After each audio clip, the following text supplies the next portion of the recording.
As a goalkeeper, distribution is so important. You have to distribute the ball for a counter-attack or to shift the play. But did you know that there are multiple different ways to distribute a football? In this video, I'll show you how to do all the pro distribution techniques.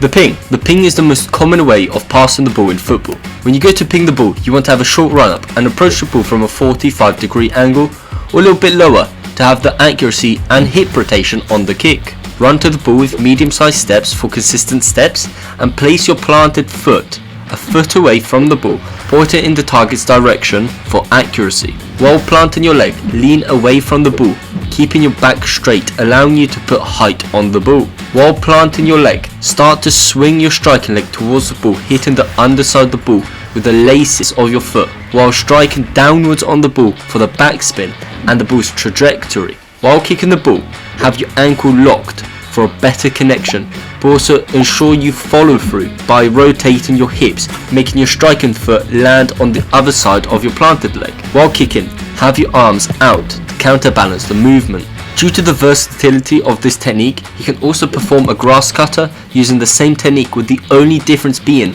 you striking the ball in the center or a tiny bit above to keep the ball grounded so it skids across the ground nicely.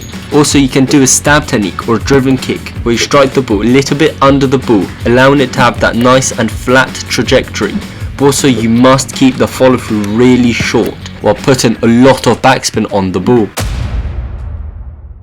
The longball technique, otherwise known as the goal kick. The longball technique is also the goal kick technique, and it requires lots of precision and timing to perfect this technique. This is the standard goal kick technique I will be showing you, but if you'd like to see other goal kick techniques, then watch this video, and trust me, you'll be surprised about how many there are. The longball technique requires you to approach the ball from a 45-degree angle, or a little bit less, to get the accuracy and hip rotation on the kick for the power. You should have the run up 7 to 9 steps back to generate enough speed, allowing you to kick the ball with power. When approaching the ball, run quickly with medium-sized steps, allowing you to plant your foot accurately for a perfect kick.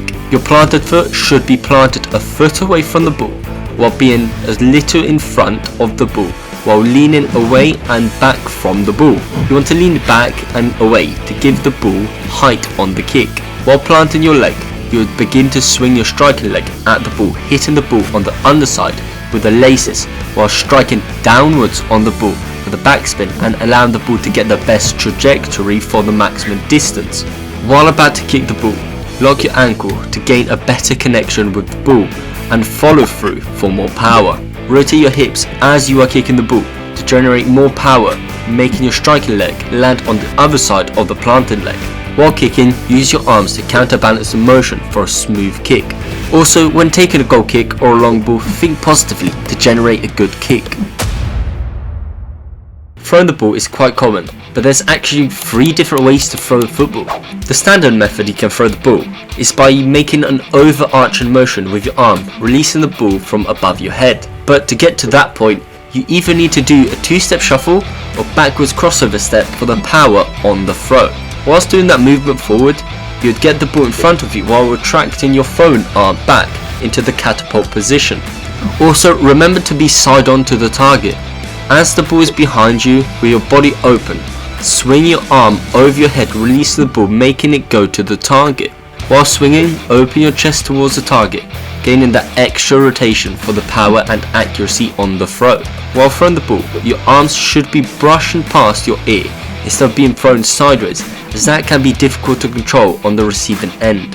While throwing the ball, you must push down on it with your fingers to get backspin on the ball, making it easy to control on the receiving end. Now, the only difference between the long throw and the driven throw are the release points. While both techniques possess the same throwing style, they have different purposes. The driven throw is thrown low and to the player's feet, with a point of release being just after the ball went past the headline of the body. The long throw is used when throwing the ball far distances, at which the release point would be just before the headline, releasing the ball at an angle where the ball flies far distances. The last throw is a javelin throw. I have only seen this throw being used in a game once, and I won't tell you about it because of how weird and arguably inefficient it is compared to the other 2 throws. But this is what it looks like if you want to recreate it. The roll. The roll is used when passing the ball to the player in close proximity by crouching down with one leg in front of the other and releasing the ball on the floor with a straight arm and applying force spin to the ball with the fingers. That's it. Next distribution technique. The half volley. The half volley, like the throw, has two different variations to it. The driven half volley and the long half volley. The driven half volley is when the ball is played to a target not too far away at a flat trajectory with lots of backspin. You would hold the ball in the hand opposite to the striking leg and throw it in front and slightly to the side with or without backspin. While tossing the ball, plant your planted leg next to where the ball will land, a foot away, pointing in the desired target for the accuracy on the kick. While planting the leg, have your hips lean away from the ball, keeping your back straight for a nice kick. As you are planting your leg, swing your striking leg towards the ball, hitting it in the center or just under depending on the height you want the ball to fly at. Before making contact, lock your ankle to allow for a nice connection on the ball, hitting the ball with the laces of your foot just after the bounce. Strike downwards on the ball for backspin, making the ball fly smoothly, and so it is easy to control on the receiving end. You would follow through the leg downwards, creating a backspin, but also making the striking leg land on the other side of the planted leg, while rotating your hips as you hit the ball for more power. Also, your arms would be out to counterbalance the movement. You must be very precise with great timing, as this is easy to mess up. The other half volley is the long half volley, where you kick the ball far distances. The long half volley consists of the same setup, with the only difference being the follow through. You would strike the underside of the ball with the laces of your foot, and the follow through goes straight through the ball upwards to get as much power as possible, allowing the ball to get as much distance as possible. Also, for the long half volley, you could release the ball with both of your hands as you wish. If you reach this bit in the video, comment save. Lastly, the side volley.